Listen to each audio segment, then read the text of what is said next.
Did you know that in traditional Hellenistic astrology, certain houses are considered to be malefic? That's right. Traditionally, the 6th, 8th, and 12th houses are considered to be bad places that are associated with difficult topics and themes. And in medical astrology, these 3 houses are among the most important to pay attention to. The 6th house, for example, is tied to illness and servitude. The 8th is tied to fear, death, and psychological trauma, while the 12th house is tied to hospitalizations, forced solitude, and exile. Don't get me wrong, these houses aren't all bad, but they do carry the potential for greater difficulty than any of the other houses in the birth chart. In this video, I'll walk you through everything you need to know about the malefic houses in both traditional and medical astrology. And for those of you who are thinking medical astrology, I need to learn about that. Make sure you jump on the waitlist for my Medical Astrology Foundations course because enrollment is opening in February. The link for that is down in the description below. All right, so let's get into it. So let's dive deeper into why these houses are considered malefic beyond just their association with difficult topics and themes, and why they even have that association with difficult topics and themes to begin with. But before we get into all of that, it's important to make note of the fact that while the 6th, 8th, and 12th houses are pretty much always considered to be malefic across the board, the 2nd house is sometimes placed in that group as well for the reasons we're about to be getting into in just a second here. However, the 2nd house is usually considered to be the less malefic of those 4 houses, and sometimes it's not even included in the list. But it probably should be because of the reason why these houses are considered to be malefic in the first place. So in astrology, the 1st house is always representing you. It is the self, it is actually you in the birth chart.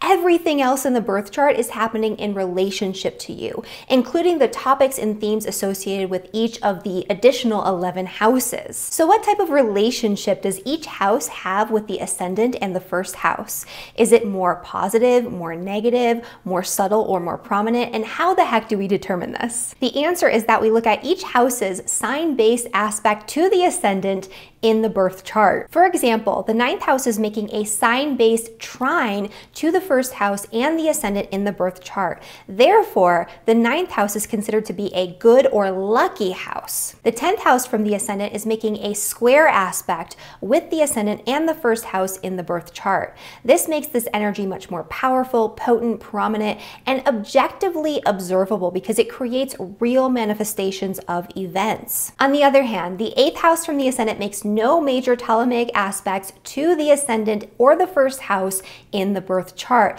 This is therefore considered to be an aversion in Hellenistic astrology, and this is actually considered to be worse than even a square. In modern Western astrology, the aversion can be compared similarly to the inconjunction or semi-sextile aspect in astrology. This is considered more of a degree-based aspect than the aversion, and so it's a tighter orb of influence. The inconjunction brings difficulty primarily because the zodiac signs involved share nothing at all in common. They're of a completely different gender, they're of a completely different element, and they're of a completely different modality. They don't know how to work together and they don't know how to get along properly. On the other hand, the 5 major Ptolemaic aspects, which are trines, sextiles, conjunctions, oppositions, and squares, represent a commonality between all of the signs involved. Now that we've discussed the why behind the difficult energies of the malefic houses, let's get into each of the houses individually and what they actually signify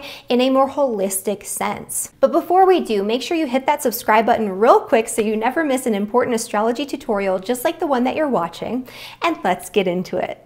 The 6th house is the house of health, illness, service, and servitude. It rules over illness and disease, especially illnesses that are chronic or recurring, but acute illness can also be associated with the 6th house as well. Illnesses that occur in the 6th house typically respond really well to lifestyle changes because it is the house of daily health habits and daily routines in general. And so things like diet, nutrition, exercise, all of these things fall under the realm of the 6th house. And if an illness is associated associated with the sixth house or the sixth house ruler, these factors can play a big role in that person's recovery, and also the actual condition itself and the way that the condition came about due to these environmental influences and lifestyle choices. To put it simply, the sixth house represents the way a person either does or does not maintain their own health. The sixth house is also the house of stress-induced conditions, especially when it comes to daily stressors or work-related stress, because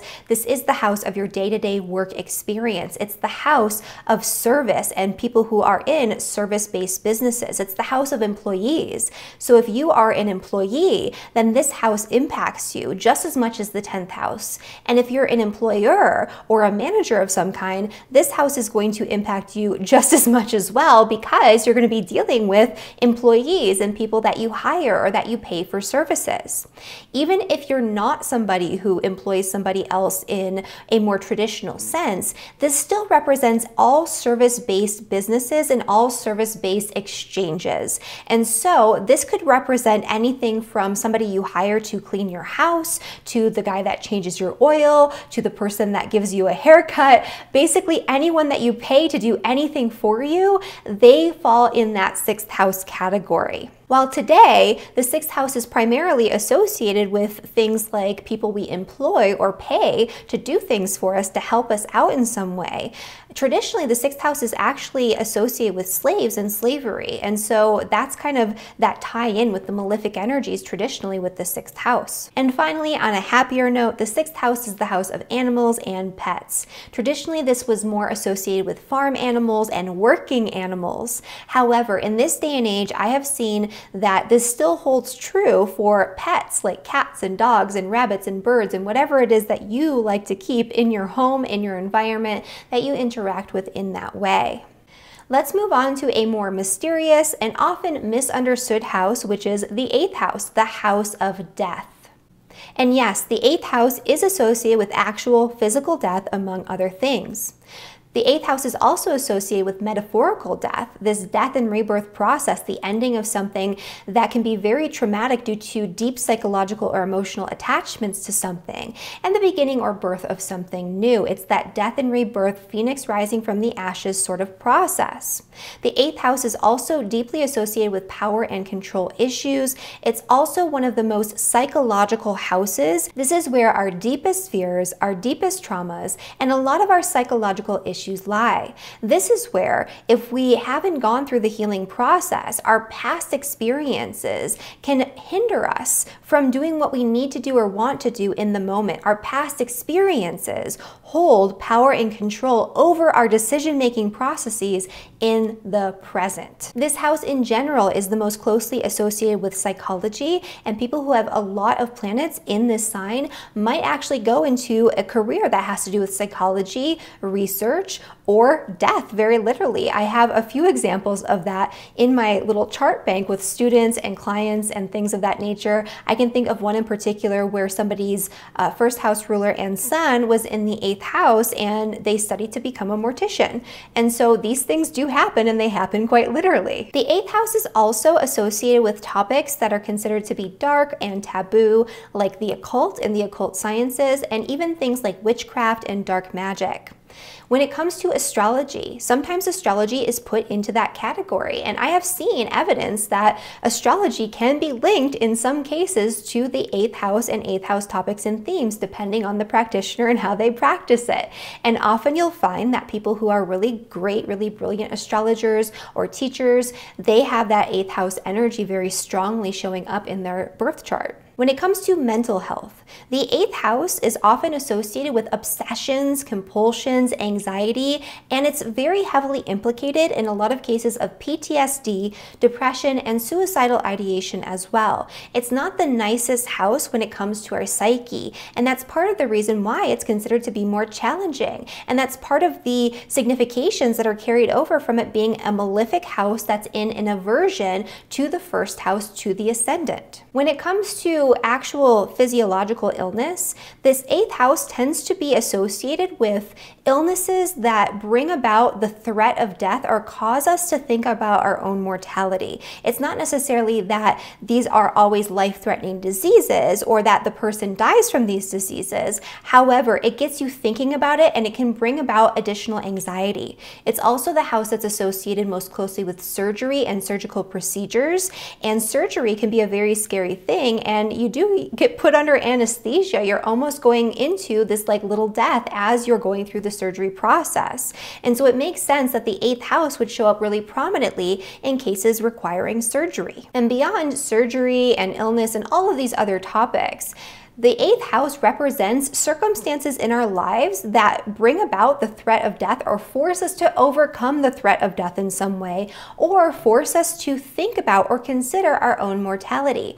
Often when we have really prominent transits through the 8th house, it can bring up fear around death, whether it's warranted through an actual real life experience happening in the moment, or it could be something that is just triggering because of your past experience, or it could be something that's happening completely outside of you. In either case, that theme of death is very often present when the 8th house is activated. And finally, getting to, I guess, a slightly lighter topic, I don't know.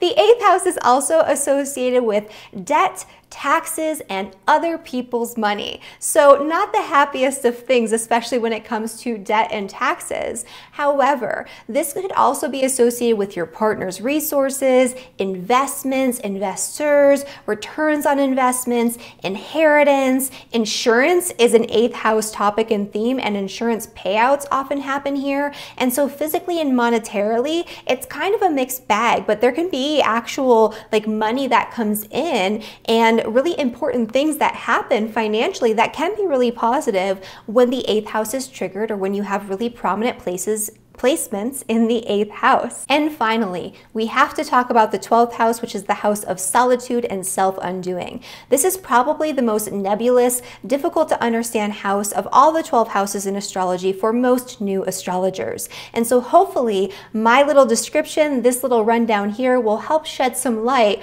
on an otherwise difficult house to understand. And it's also a difficult house to actually deal with in practice because it really is about solitude, and often forced solitude is one of the biggest themes that show up with the 12th house and prominent 12th house placements, especially certain specific placements that we don't have the time to get into right now, but are absolutely relevant to this discussion. And we should definitely do a video on 12th house planets and placements in the future. I will probably be doing that. So, you know, again, hit that subscribe button if you have a lot of 12th house planets so you don't miss that whenever that happens. But it is the house of exile traditionally. So when somebody was cast out of society or exiled by their government or forced to leave their home to go to a foreign land because of some sort of punishment, that was a 12th house topic. And today it can actually still represent some sort of exile or being ostracized by your peers or by the group or by some sort of entity in some way, and I've seen that happen. It can also bring about situations that very literally force people to go into solitude and seclusion for one reason or another.